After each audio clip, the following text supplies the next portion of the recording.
ഇത് നമ്മളെല്ലാരെയും ഒരുപോലെ ബാധിക്കുന്ന കാര്യമാണ്. നിങ്ങൾ എങ്ങനെ ബാധിക്കുന്നായി പറയുന്നത്?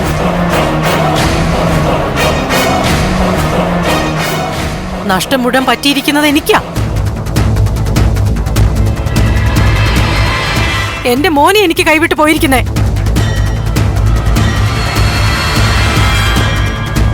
അവനെ കുറിച്ച് നിങ്ങൾക്ക് വ്യക്തമായിട്ട് അറിയുകയും ചെയ്യാം. അവനെ കിട്ടിയിട്ടേ ഞാൻ തിരിച്ചു പോവും.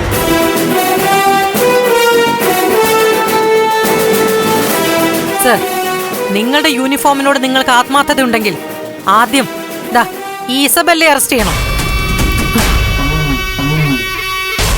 മാഡം, ആവശ്യമില്ലാത്ത കാര്യങ്ങൾ സംസാരിക്കരുത്.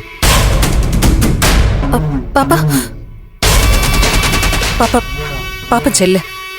മാഡത്തോട് ഞങ്ങൾ സംസാരിച്ചോളാം.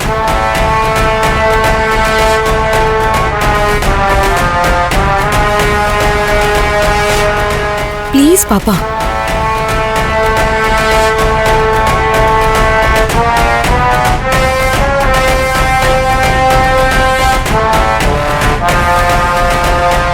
മാഡം, സത്യമായിട്ടും പറയാ, ഋഷിയെക്കുറിച്ച് ഞങ്ങൾക്കൊന്നും അറിയില്ല. പാപ്പൻ പറഞ്ഞതുപോലെ ഞങ്ങൾ കരുതുന്നത് മാഡം അവനെ മാറ്റി നിർത്തിയിരിക്കുന്നു എന്നുള്ളതാ. അവനെ എവിടെയോ ഒളിപ്പിച്ചു വെച്ചിട്ട് ഞാൻ ഇവിടെ വന്ന് അഭിനയിക്കുവാണെന്നാണോ നീ പറയുന്നേ? നോക്ക്, മകനെ വീണ്ടെടുക്കാൻ ഒരമ്മ ഏതറ്റം വരെയും പോവും.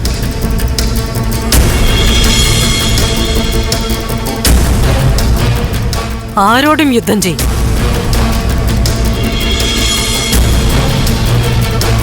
എത്ര ഇസബല്ലമാര് വന്നാലും എത്ര ഡിവൈഎസ്പിമാര് വന്നാലും ഒറ്റയ്ക്ക് നേരിടും.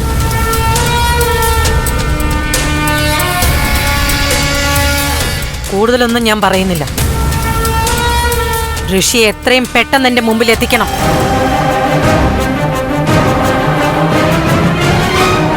എനിക്ക് വേണ്ടി മാത്രമല്ല, നിങ്ങൾക്കും കൂടി വേണ്ടിയിട്ടാ ഞാൻ ഈ പറയുന്നേ.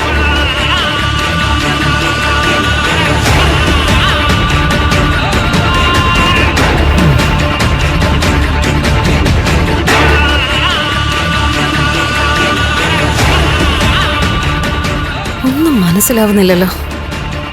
ഋഷിക്ക് എന്താ കെവിൻ സംഭവിച്ചേ? അവനെന്ത് സംഭവിച്ചിട്ടുണ്ടെങ്കിലും ശരി, അരുന്ധതി ഇറങ്ങി പുറപ്പെട്ടാൽ നമ്മളെ അതൊക്കെ എങ്ങനെ ബാധിക്കാൻ പോകുന്നെന്ന് പറയാൻ പറ്റില്ല. നമ്മളെയൊക്കെ പറത്തിക്കൊണ്ട് പോകാൻ പോകുന്ന ഒരു കൊടുങ്കാറ്റ് ഉരുണ്ടുകൂടുന്നെന്ന് എനിക്ക് തോന്നുന്നത്. രണ്ടുപേരും സൂക്ഷിച്ചു.